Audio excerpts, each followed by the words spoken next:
Every jazz musician has this app on their phone, but we all know it sounds like shit and can't swing. If this is your main practice tool, you're just gonna sound like another jazz robot.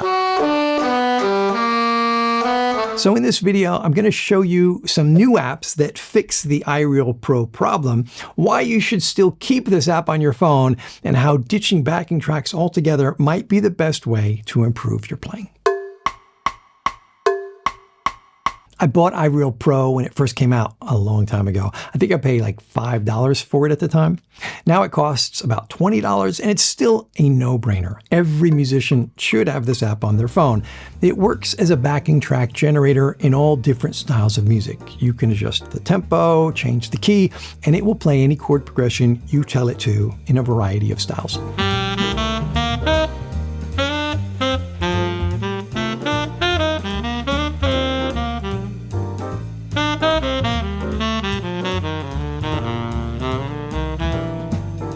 The best feature is that you can input your own chord progressions, edit existing ones, and share them with other musicians who already have the app on their phone. The problem is that the instruments are MIDI generated, making it sound like the Minecraft of backing tracks. Music, especially jazz, needs a human element to sound authentic, and this app just cannot do that. So as a tool, it's one of the best $20 purchases a musician can make, but when it comes to practicing music, there are much better options out there. I found a few new ones that each have their own strengths and weaknesses you should know about. I have no affiliation with any of these apps, and this video is not sponsored in any way. These are just tools I've been working with. Quartet was the first app of this kind that I came across. It's a collection of actual recordings of real musicians on real instruments playing popular jazz standards.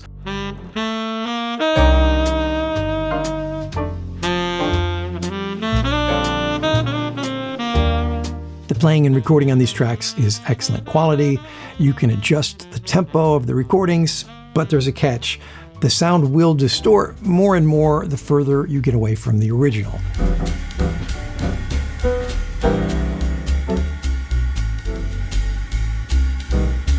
A 10 to 20% change can be usable though. The same goes for the keys, which you can change.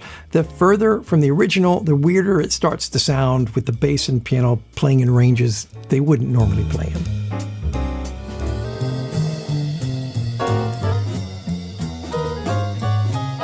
All of these apps have a rhythm section of piano, bass, and drums, but Quartet is the only one that gives you a soloist part as well. Quartet offers alternate mixes of each tune as a separate download. Unfortunately, it is the only one of these apps that does not allow you to adjust the volume of the individual instruments with a mixer. Another unique feature of the Quartet app is that it has introductions rather than just starting right at the top of the tune every time. This way you could turn off the count in, and I imagine people could even use these tracks to perform one-man shows in a pinch. You can also loop sections of songs too, which I recommend for the parts of tunes you're struggling to improvise over. There are also chord voicings for piano, guitar, and ukulele if that's useful to you, and it's a one-time purchase, not a subscription. My gripes with Quartet are mostly interface issues. The mobile app uses these Blue Note-inspired album cover mock-ups instead of a simple song list. They look cool, but make it harder to find what you're looking for quickly. On mobile, it only works in landscape mode, which limits how much of the chord progression you can see without scrolling. And it's not just one app. Instead of just unlocking the additional volumes inside the same app, each new collection of tunes is its own separate app. None of those issues stop Quartet from being a solid practice tool that is mostly very well executed. The Feelbook is another new app that aims to give musicians a much better alternative to practicing along with the robots.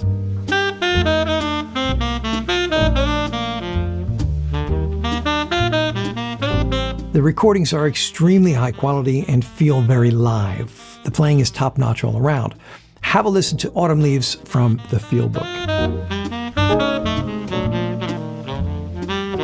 The interface is more minimalist than Quartet, which allows you to focus more on the music, I think. You can change key and tempo with the same limitations as in the Quartet app. I do prefer the user interface here. It's simple and I can see the entire chord progression without scrolling. They also include some history about each tune and notes on the chord progressions and harmonic choices used, which is a very nice touch. The only downside for the Feelbook is the smaller library. At the time of filming this, it appears to have about 120 tunes. That's more than enough to keep anybody busy for a very long time, though. I've had this app for several months now, and they've been adding new tunes regularly, which is great. The Feelbook works on a subscription model rather than a one-time purchase. For a year, you're paying like 50 or 60 bucks, though, which is well worth what you're getting, in my opinion. I'm happy to pay that to play along with these great musicians whenever I want. There's one more app that I just got recently I wanted to add here.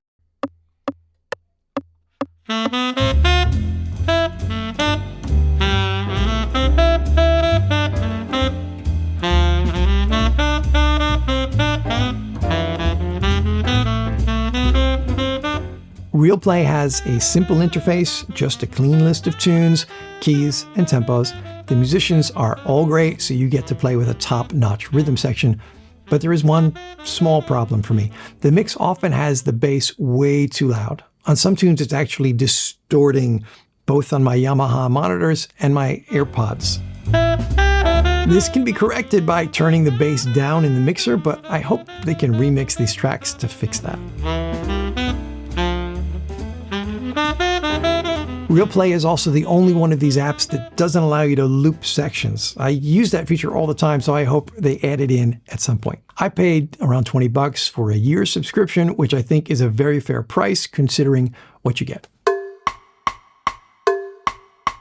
Now, BetterTrax is another backing track source that doesn't have an app. Instead, you pay once and get audio files that you can just play on any device the way you would normally listen to any music. The chord charts are PDFs that you can also download or print out.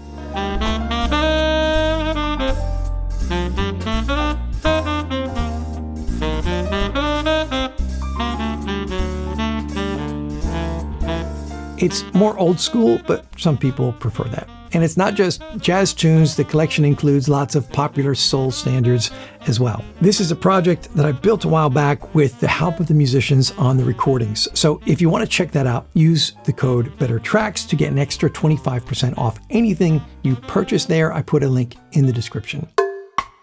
With all these choices, what should you choose? Here's my take on this. We are at peak backing tracks. When I was coming up, we only had Jamie Aebersold's, which are great. But what happened is you would end up having only one option for playing any given tune. One tempo, one set of chord changes, one groove. Now, with so many options available, you can practice your favorite tunes with different recordings, each one presenting new harmonic choices and fresh approaches. If you're serious about practicing and love to play over backing tracks, I would easily recommend using all of these resources. That's what I do. But what if you don't want to spend any money? There is a practice method which doesn't use any apps or backing tracks. It's pretty much free and will speed up your progress. Most people won't ever practice this way, though. I'm talking about playing tunes where you keep the time and form yourself with either just a metronome or no accompaniment at all.